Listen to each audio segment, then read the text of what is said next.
Hey, what's up guys, Benny here and welcome to another Call of Duty Warzone video where after playing this game a lot and getting 100 wins, I've managed to put together 33 tips to help you get better at Warzone. One thing to be aware of is as the game goes on, new things are being discovered by the community all the time, which sometimes affects the way that you want to approach the game. So if you have any tips of your own, please do go ahead and share them down in the comments below. Also, 93.6% of you watching are not subscribed. So if you are new, please do hit that subscribe button and you'll win your next game of Warzone. I promise. So my first tip for Call of Duty Warzone is to start using stun grenades. As most players like switching between long range and short range weapons all the time, everyone just runs amped and not battle hardened, which is the counter to stuns. If you're playing squads or trios, it's usually worth having one player running heartbeat to check buildings, but otherwise, your squad should have stun grenades. Whenever you push a squad, throw a stun. They're especially effective inside of buildings, but will get you some nice easy free kills. Which brings me on to tip number 2. Use Restock. Restock, I feel, is one of the most underrated perks in the entire game, as it's a perk too, and most players decide to run Ghost instead. But recently, especially for mid-game, I find Ghost isn't always that effective, as teams don't have UAVs called in that often, and I'd rather have unlimited stun grenades and C4s, as in the long run, I find it helps me win more gunfights and get a lot more kills, as you'll usually restock your lethal and tactical in the time between gunfights. Next, if you're starting to feel more comfortable with Warzone, you're going to want to start using non-thermal sniper scopes.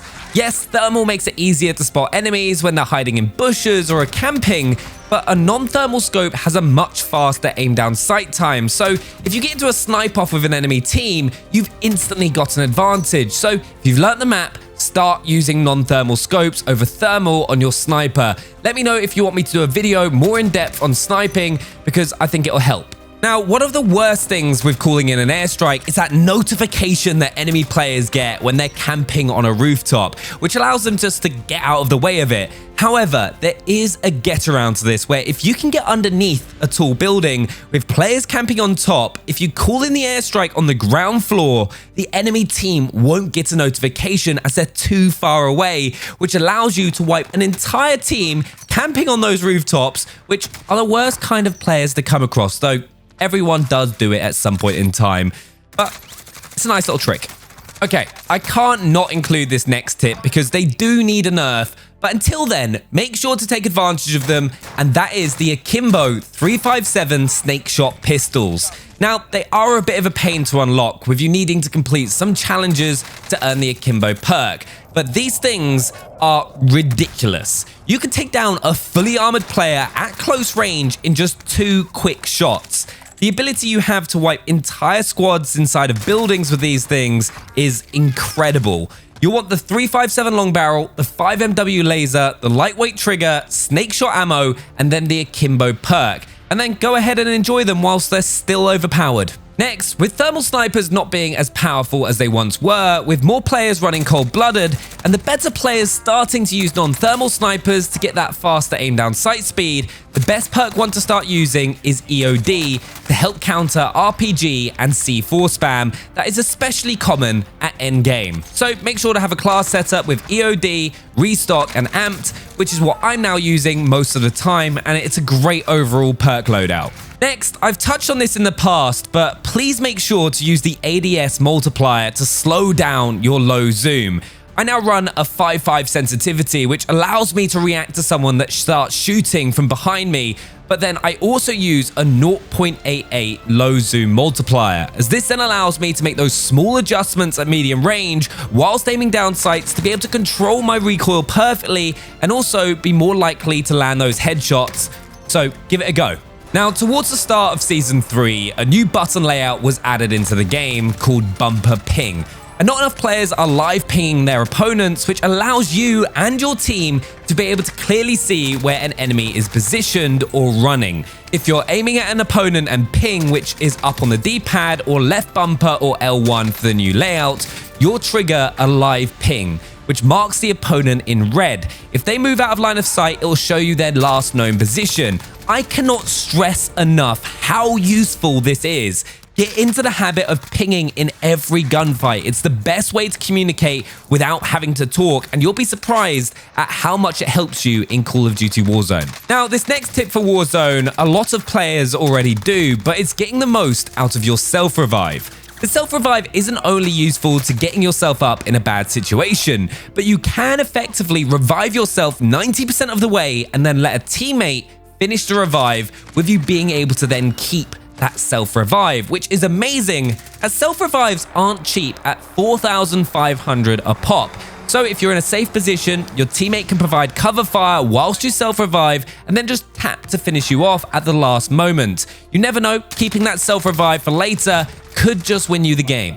One of the worst ways to die in Call of Duty Warzone is falling to your death, or an opponent hearing you deploy your parachute as you try to pull off a flank and they just shoot you out of the sky, which is why it's important to know how far you can fall without breaking your legs, and in Warzone, that's 13 meters. If you're 13 meters from the ground, you'll be able to land and survive without needing to pull your parachute. And its animation makes a lot of noise, plus is really easy to spot. So if you're not sure if you'll survive a drop, look over the edge and do a live ping to the ground. If it's 13 meters or less, you're good to fall off the edge. If it's 14 meters or higher, you'll need to pull your parachute to survive. My next tip for Call of Duty Warzone is to help you understand your minimap better. First of all, you should be using the square minimap if you're not already, for around 20% more minimap coverage. But when you see red dots on your minimap and compass, it means that they're within 250 meters of you.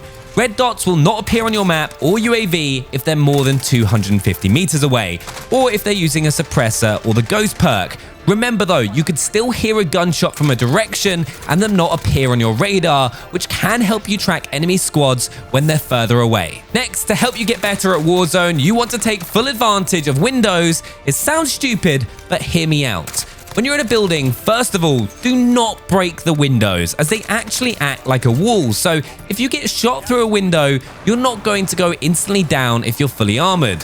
Secondly, as I learned from you in my last big tips video, thermals cannot see through glass because it has its own temperature. So you can try spot enemy thermal snipers with your non-thermal sniper to get a nice easy down when they least expect it. Also, you can use windows as bait. If you're in a building, break a window, then go back into the room. Enemies will think you've made a run for it, and it can help you get the jump on the enemy team and get some nice, easy kills. As you'll probably know, completing contracts is one of the best ways to get more money so that you can buy your loadout drops, self-revives, or get your teammates back, and so on. But if you've got no contracts nearby, like a bounty for example, wait for the ring to finish closing, as more contracts will spawn for you to grab. There is nothing worse in Warzone than when you've just bought a loadout drop and then you see another spawn into the game, which could have saved you 10 grand. Well, to stop that from ever happening again, it's important to know when the loadouts drop into the game. The first one drops with 10 seconds left to go on the first ring, and then the second and final loadout drop appears with 43 seconds left to go on the fifth ring. But another simpler way of checking is the first one appears with 10 minutes left until the gulag closes, and then the final one drops when the gulag timer hits 0. But if you've already got your loadout drops at this time, a way of getting some quick easy kills is to have a look for nearby enemy drops, which you can then rush and camp.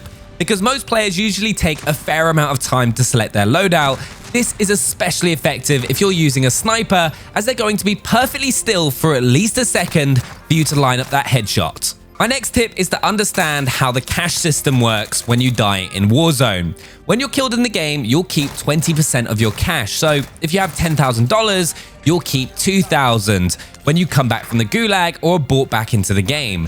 You'll then drop 50% of what you had on your body. So if you had $10,000, $5,000 will be dropped, and then the remaining 30% just gets lost in the wind and disappears forever. But another cool thing to do in the gulag, if you go there at the same time as your teammate, is that you can drop your money. So if you have someone on your team that is the best player and is most likely to win their 1v1, you can drop all your cash for them to pick up, which could then mean they could have enough to buy you or another teammate back when they get back into the game. It's very situational and could backfire if they end up losing their 1v1, but a useful trick all the same. Just make sure that an enemy doesn't steal the money first. My next tip for you to get better at Call of Duty Warzone is to understand how kill streaks work in the game, so that you can not only get the most out of them yourself, but also how to beat players using them against you. First of all, the cluster strike. When you call it in, the rockets will come from directly above your head from the position that you called them in from. So if you see enemy clusters, look at the map and you'll be able to tell where the enemy squad was. With the airstrike, the planes come directly from over your head in the same direction that you're facing. So if you see an enemy airstrike, the enemy squad is in the direction that the planes are coming from.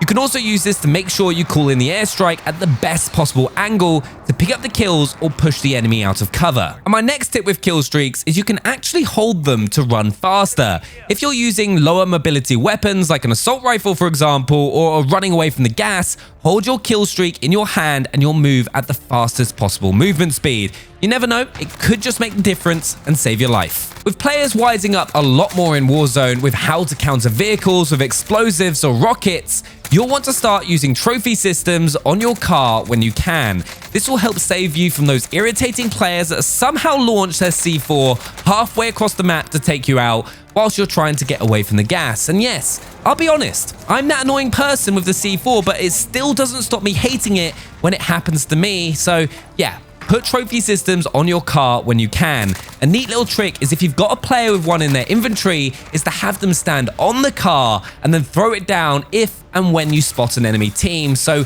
it doesn't run out too early. Next, a nice little trick with your loadout, especially for endgame. If you're using an SMG like an MP7 for example, also make sure to use a pistol with the fully loaded perk equipped. This means that when you grab your loadout, you'll get max ammo for your SMG, which means you can jump straight into the fight without having to grab ammo from your teammates. And talking about ammo, make sure you learn the locations of the ammo crates dotted around the map, so you can always grab some extra ammo when you go past them. They include police stations, these 2-story shop buildings, and then also the radio tower at military base.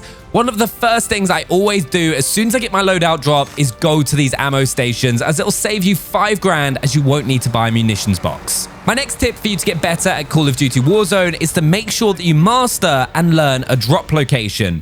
For example, I now land at hangars at airport all the time and have learned the best loot routes, the best places to win gunfights, and how enemies are likely going to behave, as well as where scavenger crates will spawn. It's the same as learning a small Call of Duty map. The more you play, the better you get. So try and learn 1 or 2 locations like the back of your hand, and you'll be surprised how much better you get at the start of your matches, so you can get your loadout drop as fast as possible and be more likely to win your game. Next, I feel a lot of people have been underestimating the power of the riot shield in Warzone. Not only does it protect your back when you've got your main gun out, but it's one of the few counters to long-distance snipers, and then if you combine it with amped and stun grenades, it's incredibly powerful in one-on-one situations or when you're trying to get away from an enemy squad. So if you haven't, make sure to give the riot shield a go and combine it with an assault rifle like the Growl or the M4A1. This next tip, I cannot stress enough. If you want to be winning games of Warzone, you need to make sure that you have the high ground. There are almost no counters to players on top of rooftops or on the top of a hill. It just makes it incredibly difficult to play against them. So whether you're in the final circle or mid-game, try and get the high ground in any fight. It'll give you an instant advantage and also means if your shields do get taken out, you can back up, plate up, and then re-enter the fight, knowing there's almost nothing the enemy team can do to stop you. Also, for those of you to use your C4 faster, please make sure that you're doing the fast detonate by double tapping X on an Xbox controller or square on PlayStation. This is the most effective and fastest way to detonate your C4 and doesn't have any animation attached to it. Also, a small thing I've started doing as players in vehicles have started wising up is just to pretend to run away from an enemy vehicle, as they'll think you don't have anything to destroy it. Then pay attention to your minimap and turn quickly, then throw and detonate your C4 for some easy kills. My next tip for Warzone is to improve your movement in gunfights. One of the most overpowered things you can do, especially if you're using an SMG, is to slide into a gunfight. The animation is hard to track and works very much like the drop shot used to. You always want to make yourself as unpredictable in a gunfight as possible and always be on the move, and using the slide does exactly that, so take advantage of it. Now, I can't not include this next tip. I've mentioned it before, but you always need to make sure that you've got 1 or 2 players in your squad running RPGs. It's the ultimate counter to players camping inside of buildings or players hiding behind cover, especially if you've got that high ground. And combined with Amped, you can fire them so quickly, there's just not much anyone can do about it, even if they've got the E.O.D perk. Something I've started seeing a few players do when they run in a full squad of 4 is to have a designator buyer on the team that runs hardline. It makes everything in the buy station 25% cheaper, so you can get more UAVs for your team to use. This is something that's definitely more useful if you're going for high kill games and trying to complete bounty contracts all the time, but it's a cool thing to see teams start doing, and if you've got a squad you always run with, give it a go. And that's also my next tip. Make sure to take full advantage of UAVs. 3 UAVs is effectively a VSAT that allows you to see the location of almost every player on the map and are able to figure out what your next move is going to be. Though don't take UAVs as 100% truth, as some players are going to be running Ghost and you could end up running into a trap, which I've done on countless times. Next, when you're entering buildings in Warzone, you're going to want to make sure that you get into the habit of doing the quiet open as quickly as you can, which is when you peek a door and then push through it. This helps especially at later circles, as you won't blow your position to enemy players, as sprinting through a door makes a lot of noise. A lot. And that leads me onto another big tip that I get a lot of people asking me, what's the best way to push a building? And quite simply, there isn't one other than RPGs through the window. You don't ever really want to push into a building unless you really have to. You're better off getting the circle edge and waiting for them to have to push you. But if you really have to take a building, try using close range weapons like those snakebite pistols, use stuns and explosives, and try minimize the chance of them getting the first shot off, which is likely if they're hiding upstairs. You can also try and get a different angle on them from a hilltop or a different roof, but don't just blindly run at them. And then my final tip for Call of Duty Warzone is to make sure that you play the ring.